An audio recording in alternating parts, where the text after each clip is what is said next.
A tragic incident happened here behind me at this subway station on Marcy Avenue station here in Williamsburg, Brooklyn. But I did get the chance to speak with the president of Passengers United about safety concerns and ideas to combat subway surfing. Two teenage girls lost their lives early this morning after what investigators are calling a subway surfing incident at the Marcy Avenue Broadway station in Williamsburg, Brooklyn. Police say it happened around 3 a.m. when the girls were unconscious on the tracks. They were pronounced dead at the scene. The stupid things that people do for a viral moment. Commuter Savannah Spirit, who rides the Marcy Avenue line every day, says the danger feels too close to home.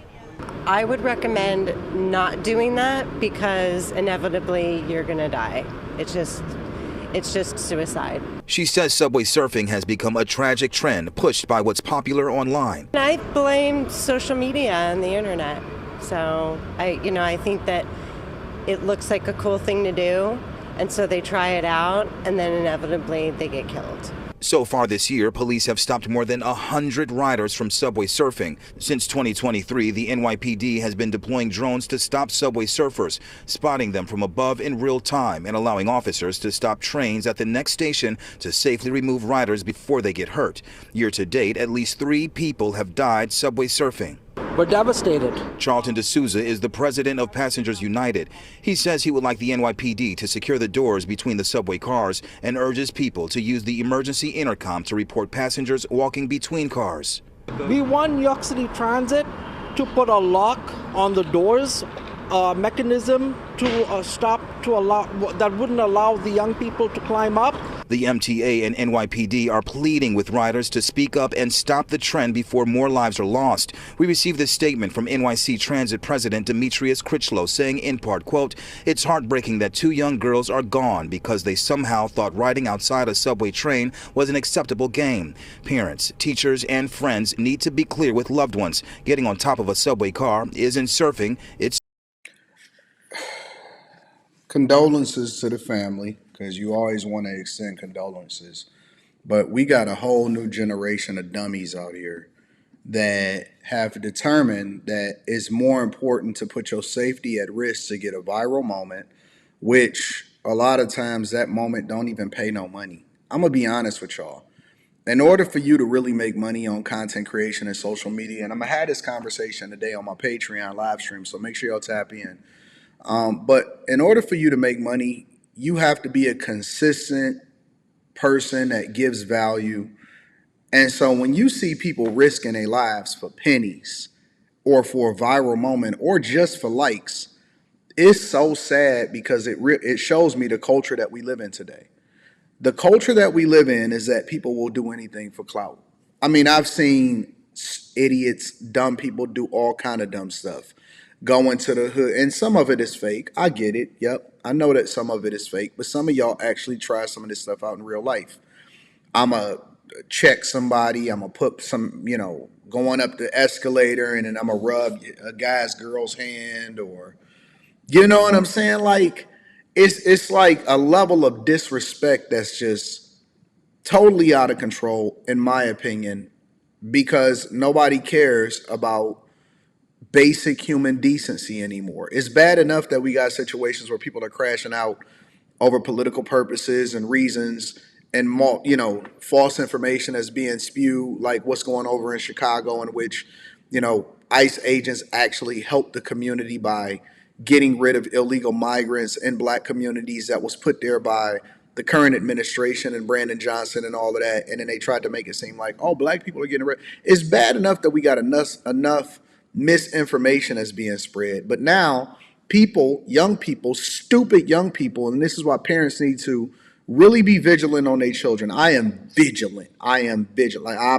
check my daughter's location at least 3-4 times a day, and she got my location, and she got her mother's location, and I check her mother's location and all of that. But just focusing on the young people, I talk to her, I preach to her, and when we share these stories back and forth, because she sent me stories and TikToks about different things. That's the only reason that I knew about this today, is that my daughter actually sent it to me and was like, "Dad, look at these idiots." And it's because the parents have to take responsibility for teaching their children how to operate and how to conduct themselves in public and amongst themselves, and not to be so easily influenced. Because if you with a group, right, because this is the whole logic behind a group, is One of y'all gotta have some good sense to where you embarrass the other ones, or you say, you know what, that ain't really me.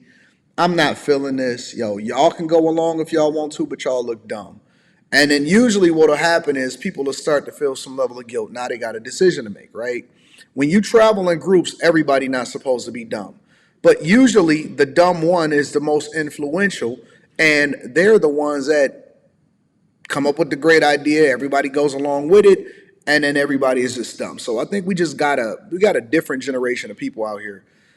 Imagine you're going out to get content and they find you on subway tracks dead, and it's two young girls trying to get content so that they can go viral for the internet. Dumb. I mean, as dumb as you can possibly be. PTA released a statement sharing their condolences for the grieving families of the two teenage girls found dead at the Marcy Avenue subway station. The gruesome discovery was made about 3 o'clock this morning. Eyewitness News reporter Crystal Cranmore has the story.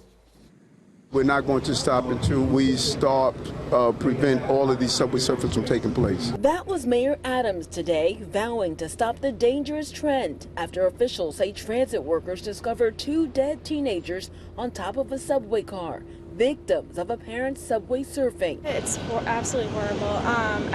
Yesterday on the train, I heard an announcement saying, this is a problem, it's unsafe. It happened at the Marcy Avenue stop around 3 o'clock this morning. A skateboard and a purse appeared to be among the belongings of the girls, one of whom just 13 years old.